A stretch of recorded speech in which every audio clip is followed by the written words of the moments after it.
শুনতে পেলুম পোস্তা গিয়ে তোমার নাকি মেয়ের বিয়ে।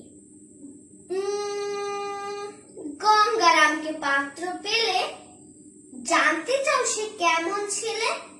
মন্দ নয় সে, পাত্র ভালো, রং যদিও বেজায় কালো।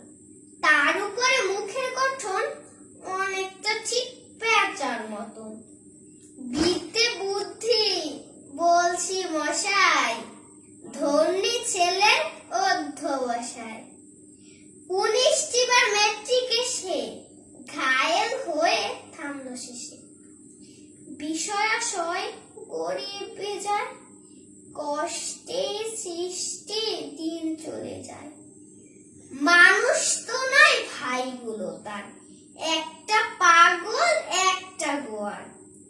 আর একটি সে তৈরি ছেলে, জালকারের নট গেছেন জেলে।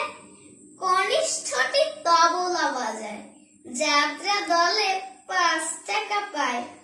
গঙ্গারাম তো কেবল ভোগে পিলের জ্বর আর পাণ্ডু রোগে। কিন্তু তারা উচ্চ ঘর, কংসরাজের বংশধর। শ্যামলাহিরি বন গ্রামে কি যেন হয় গঙ্গারামে। যা হোক এবার পাত্র পেলে, এমন কি আর মন্দ ছেলে।